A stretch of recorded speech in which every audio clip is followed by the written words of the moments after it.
actually. Oh, I can see myself. I might as well just set this up. All right, everybody, so it's incredibly important to have diverter or kickout flashing. Get my massive noggin out of the way. Right over here. Yeah, that's pretty trippy. Here, I'll start over. You get lost in looking at yourself? Yeah. And 3 hours later, we're out of battery. All right, everybody, so I'm going to show you how I like to cut, lay out, and cut and take care of the diverter flashing. We're big fans of our roofer because they use a very tall step flash and custom diverter or kickout flashing. But it is kind of a hassle to go up and around. So let me just walk you through real quick. I've got 2 layers of 6-inch zip tape tucked up underneath the diverter flashing, and then our 4-inch tape that runs up the rake. And it's all been rolled. So here's how I do it. I don't know what angle this is. I know that it's not square. So if you just put your square up underneath and you just plane into your fascia, so I've got a mark there. My siding is 7 7/8 tall. I have a snap line at the bottom. I mark this and I eyeball through because I'm going to tuck the siding in slightly. And where I think it's going to touch, and this is an experience thing, is I just eyeball that. So I have about 4 3/8 over, and then on this side from the bottom of my siding, I am 4 5/8. So let me show you how I lay that out. Does that look good? It looks good. That looks great. These are high-spec safety glasses. If you go to the link tree in my bio, you'll save 10%. Okay, so it was 4 5/8 up. That's where I had planed that line through. 4 and whatever back. Just draw that through. Then I measure from the bottom of my siding up 5 1/4 that I measured. And that's just goes and tucks up underneath the bottom of where that metal is. Scribe that over. Now I'm just going to cut this and this. That's going to tuck behind the kickout flashing. And I'm going to prime all those cut ends.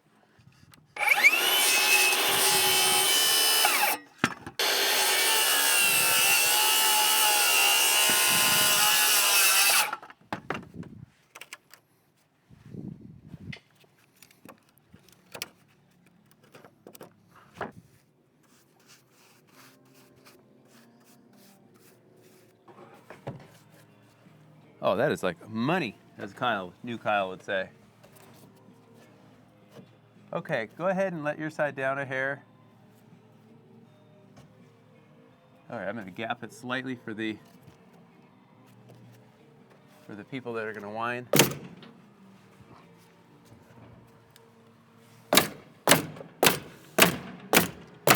Like post? Yeah. That's so wild. Get down to my phone and do it. I'm just giving Technology, man. so I can zoom in after the fact. Oh. I like it. That looks level, right?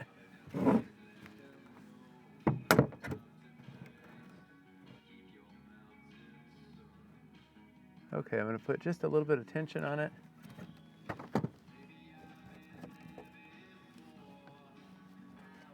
Double check it. Always double check yourself twice, Noah, and if you do the math, that means 12 times. Good thing we don't use math in framing. Oh. All right, so here's what we're going to do. I have a 2x that's going to space all of my siding off of the roof. We're just below the tape line. Now, I snap the top line so that I can get my number to the sharp. Then here's my approach. Scribe this. That is now my reference point. So what I'm going to do is from the sharp, I'm going to measure back from this point. What is that? 18, I think that's what we had. So I'm going to measure back here and scribe down on my piece of siding. From the top, I'm going to measure to this point. And I'm also going to mark the bottom of my siding. These are 7 7/8. Then I can measure up underneath. I just measure back to this point, which on the board will be from this point forward. That's the underside of the kickout. Then because of the thickness of the material, I have to make a judgment call. And I'm going to call that about 2 inches underneath, and I'm going to connect those dots. And then the last thing I want to do is measure down to this point that terminates. None of that will make sense. So this is what I meant. 18, this is my square all the way down. At the bottom, I came over, this is where it touches the kick out. I measured up along this line on the wall. That is the top of the kick out. Connect those dots. And then the very top of the kick out is here. 4 7/8, I'm gonna scribe that through. Connect these dots. I'm gonna keep that, cut along here, and cut this. So here's the kick out, and this just keeps this all free of debris, which will become very apparent as soon as the board is on the wall. You'll just have to watch this about 20 million times. And tell all your friends to do that too.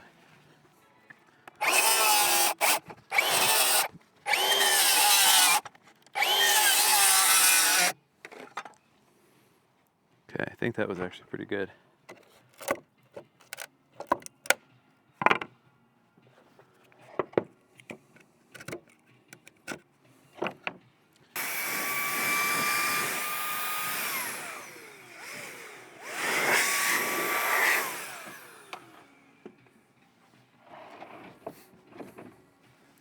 Here, let me do this. Get rid of that person's footsteps that walked all over it. What size shoe do you wear? 13. Yeah, that's exactly the same size as the... See how I walked you into that? Yeah. I saw. It's like the killer had a certain size shoe. Oh, hey, by the way, Noah, Keen's gonna send me some boots. What size boot do you wear? 13. Yeah, the killer had a size 13 boot.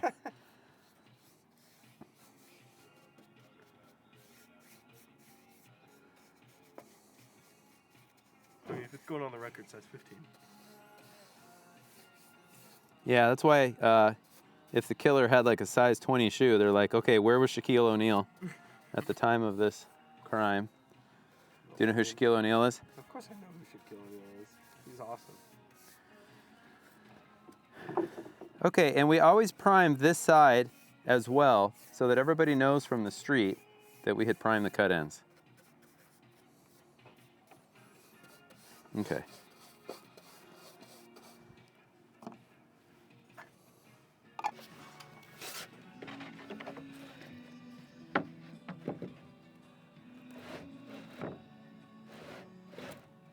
Does that look better? Yeah.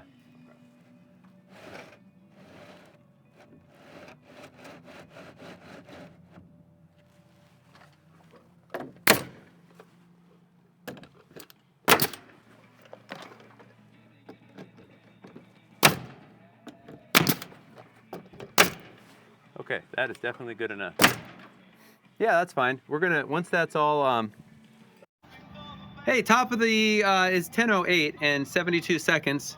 We're gonna try to get this done by lunch. Actually, this is gonna be done here momentarily. There's how we cut up and around all of our diverter flashing. I'll post maybe an in-depth video later.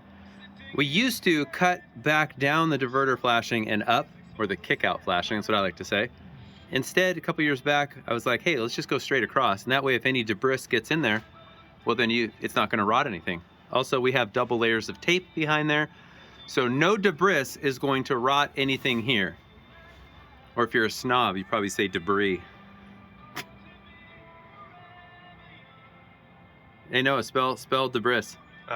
D-E-B-R-I-S. Giddy up. 2 S's? Yes. Sounds right. Hey, that didn't take too long. Good job, Noah. That cut looks good. What I'm gonna end up doing is putting some Lexel around and just sealing all of that up. So, last step, we out.